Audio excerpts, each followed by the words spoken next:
নমস্কার, আপনারা শুনছেন প্রেত কথা 2.0। তো চলে এসেছি আজকেও আর একটা দারুণ ভৌতিক গল্প নিয়ে। তো আশা করি তোমাদের গল্পটা খুব ভালো লাগবে। গল্পটাকে পুরো শেষ অবধি শুনবে এবং গল্পটি যদি ভালো লাগবে তো সাবস্ক্রাইব করে নেবে। প্লিজ বন্ধুরা সাবস্ক্রাইব করে একটু সাপোর্ট করে দেবে। গল্প তো অনেকেই শোনে কিন্তু সাবস্ক্রাইব করে না, তো প্লিজ বন্ধুরা গল্পটি শুনে সাবস্ক্রাইব করে নেবে যদি ভালো লাগে। তো চলো আজকে গল্পটা শুরু করা যাক। আজকের গল্পটার নাম অভিশপ্ত কুঠি বাড়ি। এই গল্পটি আমাদের ফেসবুক ইনবক্সে এসেছিল। তো চলুন গল্পটা শুরু করা যাক।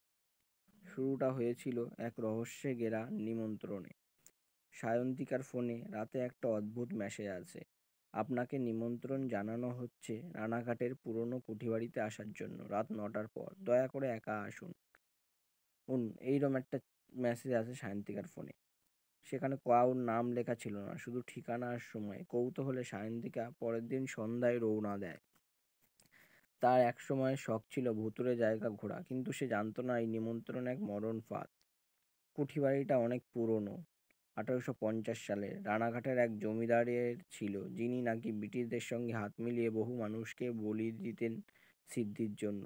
জায়গাটা এমন ঝোপঝাড়ে ভরা, চারিদিক নিস্তব্ধ, শুধু ঝিঝি পোকার আওয়াজ। সায়ন্তিকা ভিতরে ঢোকে। ঘড়ির কাঁটায় তখন 9টা ছুঁই ছুঁই। দরজা আপনা আপনি বন্ধ হয়ে যায়, বাতাসটা বদলে যায়।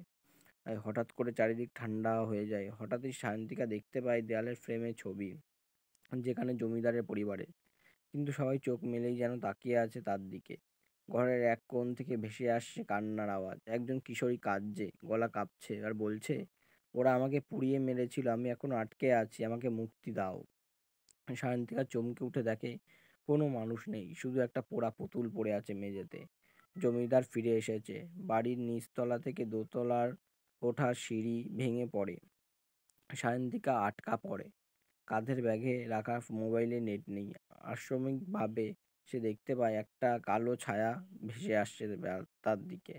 তার মাথায় টুপি, লম্বা দাড়ি। এই সেই জমিদার। সে বলে, এই বাড়ি থেকে কেউ জীবিত বেরোতে পারে না। তুমি এসেছো, তোমাকেও থাকতে হবে। তুমি এসেছো, তোমাকেও থাকতে হবে চিরদিন।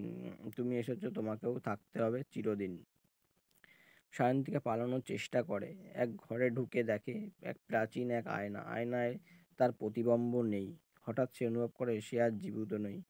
কিন্তু তখনই দেয়ালের ফাঁকে এক দরজা দেখতে পায়। স্মরণে আসে বহু বছর আগে কেউ বলেছিল, যে আয়নায় আত্মা নিজেকে দেখতে পায় না, সেখানেই মুক্তির পথ লুকিয়ে থাকে। সে দরজা ঠেলে চোখ ধাঁধিয়ে যায়। আলোয় ভরে যায় চারপাশ। হঠাৎ চোখ মেলে দেখে সে রানাঘাট স্টেশনে বসে, ভোর 5টা।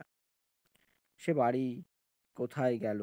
স্বপ্ন ছিল। মোবাইল চেক করে দেখে গত রাতে সেই মেসেজ মুছে গেছে, কিন্তু ব্যাগ খুলেই দেখে সেই পোড়া পুতুলটা এখনো ওর ব্যাগে রয়েছে। আর পুতুলের চোখ থেকে গড়িয়ে পড়ছে রক্তবিন্দু। তো গল্পটা আপনাদের কেমন লাগলো অবশ্যই কমেন্ট করে জানাবেন। যদি গল্পটা ভালো লেগে থাকে অবশ্যই বন্ধুদের সাথে শেয়ার করে দেবেন। আর গল্পটিকে একটু লাইক করে দেবেন এবং সাবস্ক্রাইব করে দেবেন। প্লিজ বন্ধুরা সাবস্ক্রাইব করে দেবেন। সাবস্ক্রাইব করুন, আমাদের পাশে থাকুন এরকম আরও নতুন নতুন গল্প শোনার জন্য। থ্যাংক ইউ, ধন্যবাদ।